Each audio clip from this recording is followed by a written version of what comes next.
Russ, Diethrick, my golly, here we are at something extraordinary Tom Brown put together, which is a reunion of fast pitch softball. And I was a kid and I spent a lot of time watching players at Allen Park and then at Danielson, and which would go until seemingly 2, 3 o'clock in the morning. I mean, it's unbelievable. So many images. But in the beginning, Russ, when you were kind of involved, where do you sense the beginning of fast pitch, organized fast pitch? Where was it? Where was it? Well, I think probably the very early beginning could have even been in the late 40s or sometime. I started in 1958 in the recreation department working with Jim Sharp, and there was some fast pitch leagues. There was a church league, and there was a industrial league, and there was a rec open league, and a lot of that was fast pitch. And then there was a lot of tournaments around the area, and a lot of the guys were saying, "Gee, can we have a tournament? Can we have a tournament?"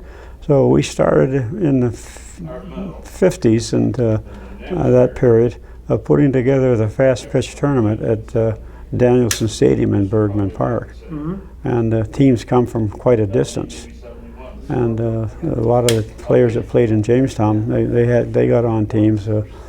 I shouldn't start with names, but I can remember Stravatos and Caesar House, and a lot of those were in the open league and the fast pitch league. And a lot of other teams come on to join in the tournament. And we had some tremendous players in that tournament. And then we also had slow pitch. We had girls softball. We had girls softball was a joint with some fellas played in that for a while too. And the church league had the 30-some player or teams in that league. The industrial league, almost every factory in Jamestown had a league. And so there was a lot of softball going on at the various parks. And one of the other parks that we hadn't mentioned was Jones and Gifford. We had those fields down there, and a lot of them played softball down there. And the fast pitch got to be very, very popular. And we, like you said, we used to get a lot of large crowds for those tournaments.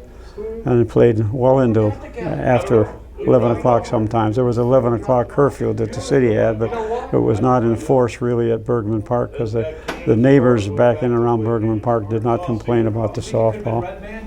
And Andy Bilgren, a name from the area, was the one that really got the idea and the effort together to fund the lights for Danielson Stadium. And of course, Danielson Stadium was named after Homer Danielson, who was the park superintendent for the city. And the parks in those days was under the DPW.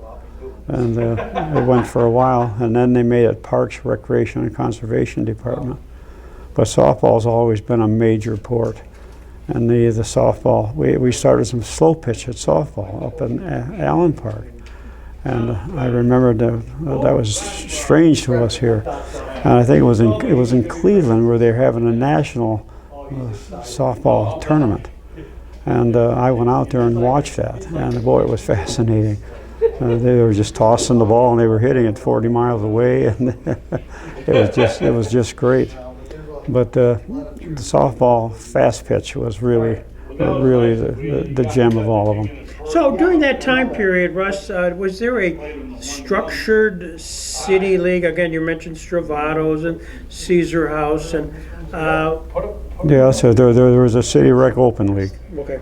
And there were teams in that, and that was organized by the Parks and Recreation Department.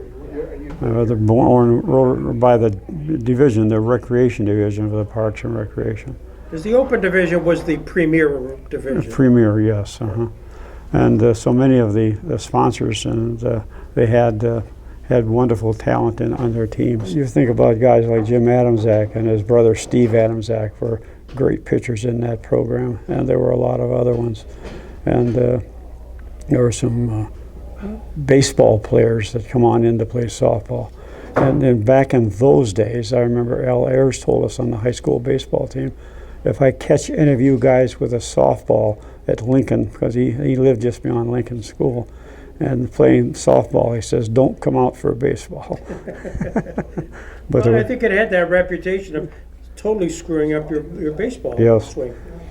And I remember Jim Adamsack one time when he was talking to me in the office, and he said, "Russ, you play a lot of baseball." I said, "Well, yeah, I was a kid.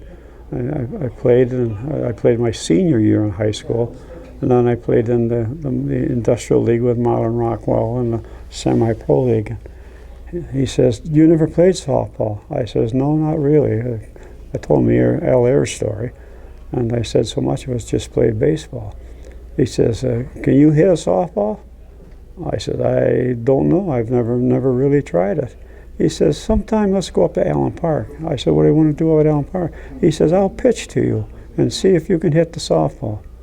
So we went up there, and he pitched, and I swung, and he pitched, and I swung, and he pitched, and I ducked, and he pitched, and I didn't swing, and he was just awesome. And I don't think I ever even got the ball to hit the bat, let alone the bat to hit the ball. And he was just awesome.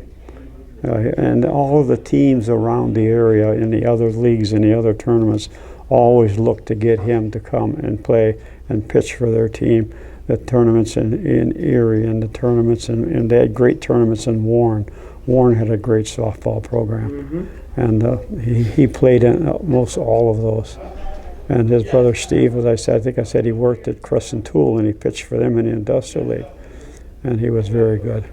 And there was a fellow, again, his name, he had a trucking company down on Washington Street, and he befriended Jim Adamsack. So in the winter months, when there was 3 feet of snow at Bergman Park, Jim used to go down there in his garage and work and practice and warm up.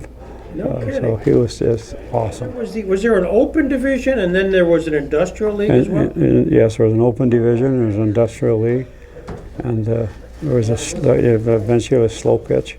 And a church league. And the church league was a fast pitch, and they had a lot of them that played. Some of them played in both, and we made an agreement that but there were people from outside the city that could play in the league. So we had fellows from Lakewood and Celeron and Faulkner and some of the areas outside that they played. If they worked for the industrial, there was no problem. But we made a regulation that they could be in the fast pitch. And then there was, for the time, they had a ruling that it could only be 3 from outside the city. But that was very flexible. So the guys were very, very committed to it. What ultimately led to its demise? Did you get a sense? I mean, I know there's still a church league, there's still a slow pitch, but you don't read much about it. No. I think there were other things that they got involved in,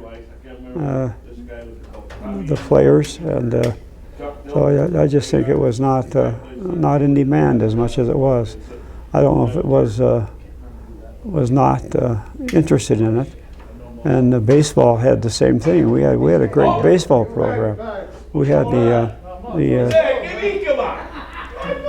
baseball program that played in the baseball fields, and they played at the stadium. And that was almost like a semi-pro. It turned into a semi-pro league. It was a muni league baseball. And that began in later years to start losing numbers. Yeah. And we had quite a league then. And there was teams. They used to play that semi-pro. They played in Kane, Pennsylvania. Played in Warren. They played in Erie, and they played all over.